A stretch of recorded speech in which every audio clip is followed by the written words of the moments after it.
Cette histoire commence avec la promesse d'un week-end inoubliable. Un enterrement de vie de garçon. Mon cousin Thomas, un homme d'une stature imposante et d'un humour encore plus imposant, était sur le point d'épouser sa compagne de longue date, Julia. Et nous, ses amis et parents les plus proches, avions été choisis pour lui offrir la prétendue dernière grande fête en liberté. Nous nous étions installés dans une maison de campagne isolée dans l'Eifel, loin de l'agitation de la grande ville, entourée de douces collines et de forêts denses. L'air était frais, le ciel d'un bleu éclatant, le décor parfait pour un week-end rempli de bière, de jeux stupides et de plaisanteries chargées de testostérone. La première nuit s'est déroulée comme prévu. Nous avons fait des grillades, bu beaucoup trop, raconté de vieilles anecdotes et chanté faux sur de la musique de guitare. Mais ensuite, le deuxième jour, alors que le soleil était déjà haut dans le ciel et que la gueule de bois s'estompait lentement, il y a eu ce rebondissement inattendu. Nous avions décidé de faire une randonnée. L'Eifel est après tout connu pour ses sentiers de randonnée pittoresques. Thomas en tête, la future mariée dans ses pensées, je trébuchais derrière avec Lucas, un ami d'enfance. Lucas qui a toujours été un peu plus calme et réservé que le reste d'entre nous. Lucas, l'homme qui, il y a plus de 15 ans, avait fait battre mon cœur plus fort pendant un court moment. C'était un été au lycée. Les hormones étaient en ébullition. Tout semblait nouveau et excitant. Lucas et moi passions beaucoup de temps ensemble. Nous étudions ensemble, allions au cinéma, écoutions de la musique. Nous partagions des secrets et des rêves.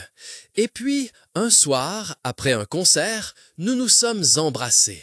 Un baiser court et incertain, mais un baiser qui a déclenché en moi une avalanche de sentiments. J'étais jeune et naïve, je croyais au grand amour, à la fin heureuse. Mais Lucas était différent. Il s'est retiré, a évité le contact, et finalement, j'ai appris d'un ami commun que Lucas était incertain. Incertain quant à ses sentiments, incertain quant à lui-même. À l'époque, je ne comprenais pas. J'étais blessé, en colère et déçu. Je me suis persuadé que c'était mieux ainsi, que Lucas n'était tout simplement pas le bon pour moi. Et ainsi, j'ai refoulé ce court épisode de ma vie. Je l'ai enfoui profondément sous une couche de fierté et d'autoprotection. Mais maintenant, 15 ans plus tard, lors de l'enterrement de vie de garçon de mon cousin, Lucas s'est soudainement retrouvé devant moi. Et tous les anciens sentiments sont remontés à la surface. Ce seul baiser, cette occasion manquée, ces questions sans réponse. C'était comme si le temps s'était arrêté.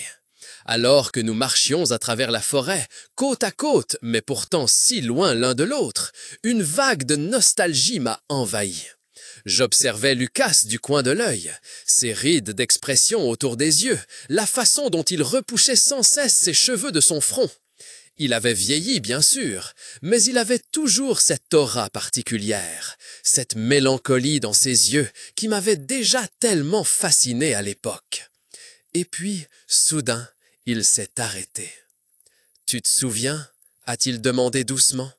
J'ai su immédiatement ce que l'été faisait référence. « De quoi ?»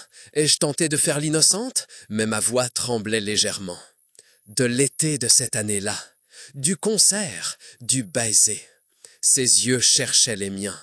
J'ai acquiescé. « Oui, dis-je, je me souviens. » Un silence gênant s'installa.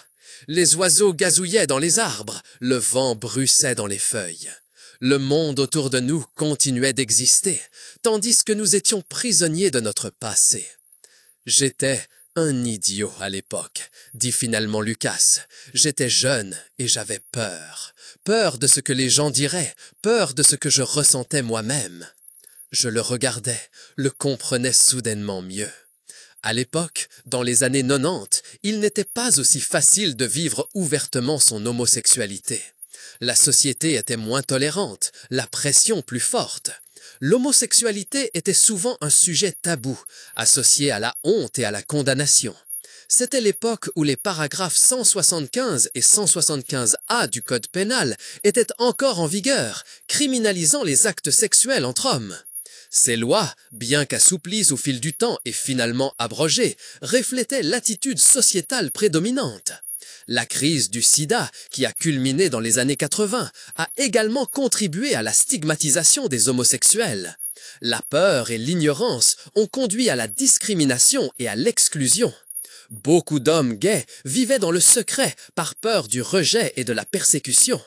Lucas était l'un d'eux, un jeune homme piégé dans un monde qui ne l'acceptait pas. « Je comprends, dis-je, et soudain, il n'y avait plus de rancœur, seulement de la compassion. Nous avons parlé longtemps, du passé, du présent, du futur, de nos peurs et de nos espoirs, et de l'amour. L'enterrement de vie de garçon de mon cousin est devenu un tournant, pas seulement pour Thomas qui allait bientôt se marier, mais aussi pour moi, car j'ai réalisé qu'il n'est jamais trop tard pour faire face à son passé, et que parfois les plus grandes surprises se cachent là où on les attend le moins.